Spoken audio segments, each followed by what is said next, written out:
Hey guys, MacGuzman here, back with another video, and today I'm going to be solving the 5x5. Now, obviously, it's a cube that has 5 of those little sides instead of the 4x4. I have a video on the 4x4, it's kind of a how-to on how to solve it, and if you haven't seen it, the link is in the description. But other than that, the 4x4 and the 5x5 are pretty similar when solving. The only difference is that because of the 5x5 having more pieces, it's harder to solve. And both the methods are similar. You construct the middles, you do those first, and you pair the edges, and then you go on from there to solve it like a 3x3. And because of the 5x5 having a little more pieces, there's a little more steps involved. Because the bigger the cube, the more tedious it is to solve. And I'm going to see if I can solve my 5x5 successfully without referring to any algorithms or looking anything up. So I'm going to be using the cubetimer.com website, and I'll be using that to show my time.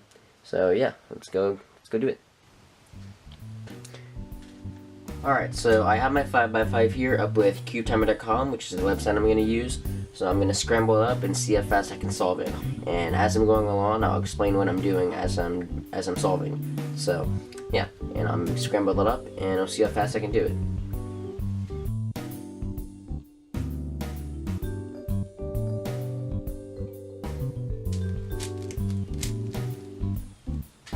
Alright, so now that I got it scrambled up, I'm going to start the inspection time and inspect it, and we'll see how long it takes. So, right now I'm trying to see what I can pair up to get little bars for the white edge. Let's see. Okay.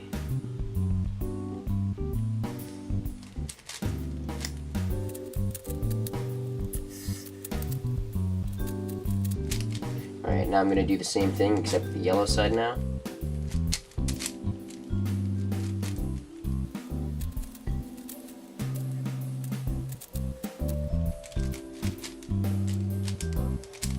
Alright, so now that I got both of those centers done, I'm going to start doing the pairs now with the edge pairing for the cross.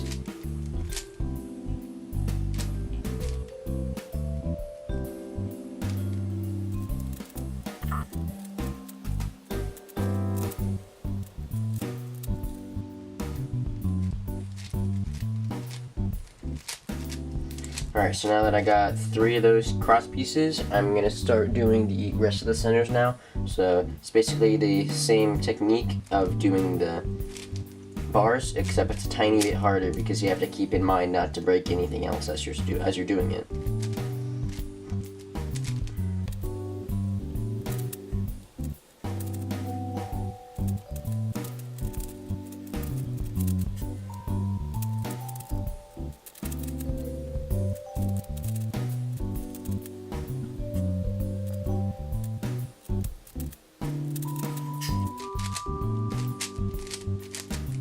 Alright, so now that I got the middles matched up, I'm going to start doing the edges now, the rest of the edges. So I have all the middles paired up, I have part of my cross paired up, now it's just the rest of the edges.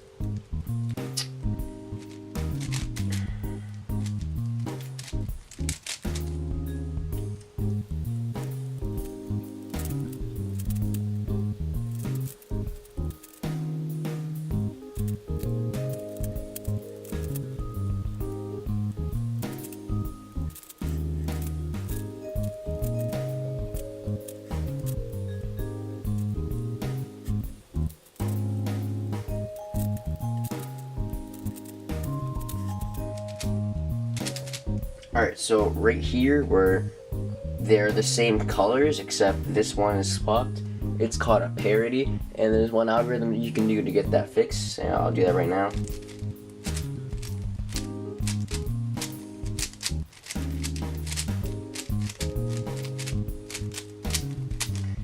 So as you can see, it actually swapped them now, so now they're a full bar.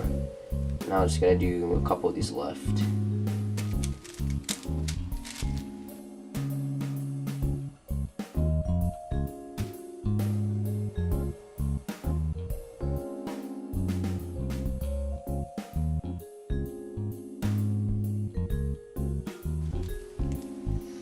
Alright, so now that I got most of this done, I need to get this pair, and this pair. And those are the only 3 I have left, so I can actually solve them at the same time. just by going like this. And now all my edges are paired, so you can see none of these edges are mixed with something else. Also, all my middles are done too. So now it's actually in the process of solving it like a 3x3, so I'll do that right now.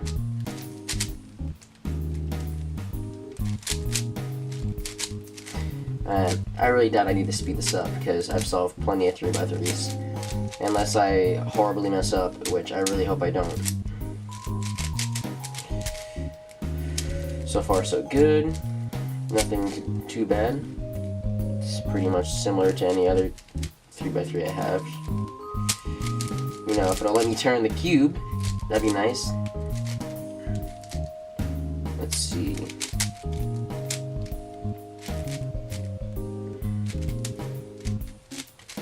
Almost done, just got a couple more algorithms left. Last one. Done. Alright, that was pretty good. That was 8 minutes and 46 seconds, 91 milliseconds. And that's actually one of my faster solves. Usually it takes me about 10 minutes. So 2 minute difference is actually pretty good. So 8 minutes, 46 seconds, 91 milliseconds.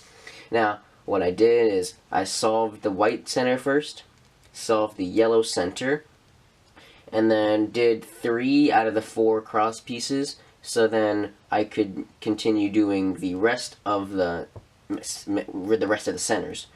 And then once I did that, it was just the edge pairing, which probably took the longest in solving it.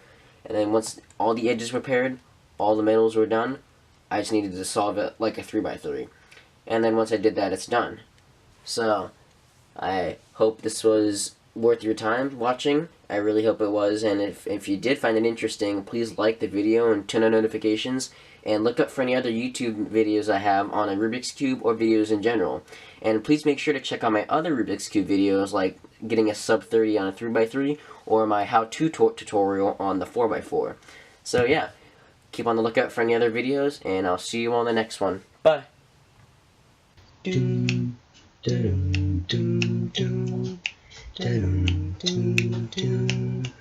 Ba-na-na-na-na-na-na.